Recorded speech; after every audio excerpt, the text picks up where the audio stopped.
Kenamar video books. Books that read themselves. The Tale of Tom Kitten by Beatrix Potter. Recording by Niels Clemenson. Once upon a time there were 3 little kittens, and their names were Mittens, Tom Kitten, and Moppet. They had dear little fur coats of their own, and they tumbled about the doorstep and played in the dust. But one day their mother, Mrs. Tabitha Twitchit, expected friends to tea. So she fetched the kittens indoors to wash and dress them before the fine company arrived. First, she scrubbed their faces. This one is Moppet. Then she brushed their fur. This one is Mittens. Then she combed their tails and whiskers. This is Tom Kitten. Tom was very naughty, and he scratched. Mrs. Tabitha dressed Moppet and Mittens in clean pinafores and tuckers. And then she took all sorts of elegant, uncomfortable clothes out of a chest of drawers in order to dress up her son, Thomas. Tom Kitten was very fat, and he had grown. Several buttons burst off. His mother sewed them on again. When the 3 kittens were ready, Mrs. Tabitha unwisely turned them out into the garden to be out of the way while she made hot buttered toast. "Now keep your frocks clean, children. You must walk on your hind legs. Keep away from the dirty ashpit, and from Sally Henny Penny, and from the pigsty, and the puddle ducks." Moppet and Mittens walked down the garden path unsteadily. Presently they trod upon their pinafores and fell on their noses. When they stood up, there were several green smears. "Let us climb up the rockery and sit on the garden wall," said Moppet.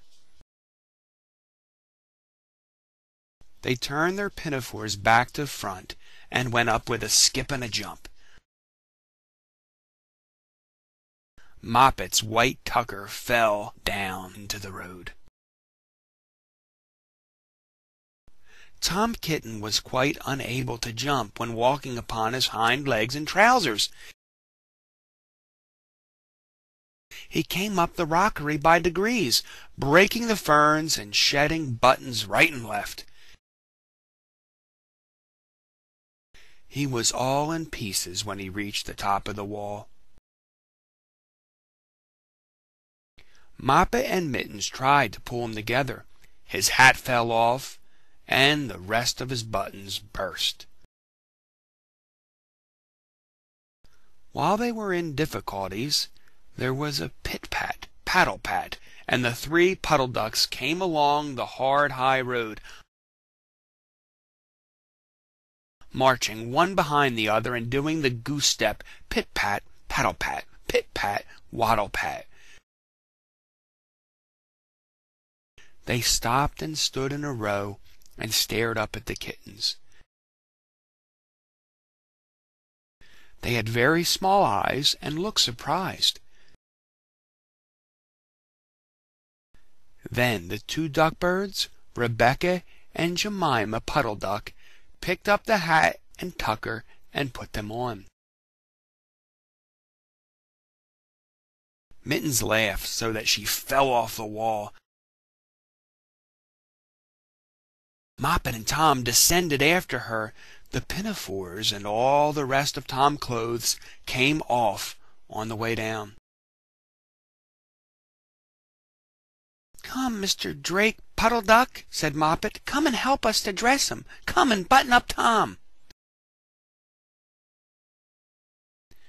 Mr. Drake Puddle Duck advanced in a slow sideways manner and picked up the various articles.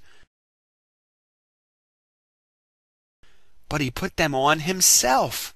They fitted him even worse than Tom Kitten. "It's a very fine morning," said Mr. Drake Puddle Duck.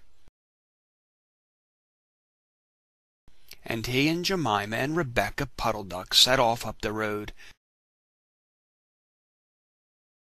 keeping step, pit-pat, paddle-pat, pit-pat, waddle-pat. Then Tabitha Twitchit came down the garden and found her kittens on the wall with no clothes on.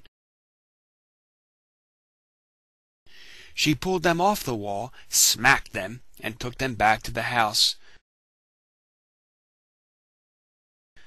"My friends will arrive in a minute, and you are not fit to be seen. I am affronted," said Mrs. Tabitha Twitchit. She sent them upstairs, and I am sorry to say she told her friends that they were in bed with the measles, which was not true. Quite the contrary, they were not in bed, not in the least. Somehow there were very extraordinary noises overhead, which disturbed the dignity and repose of the tea-party. And I think that some day I shall have to make another, larger book to tell you more about Tom Kitten. As for the Puddle Ducks, they went into a pond. The clothes all came off directly, because there were no buttons. And Mr. Drake Puddle Duck and Jemima and Rebecca have been looking for them ever since. This concludes the chapter. This has been a Kenamar video book. Visit us at www.kenamar.com.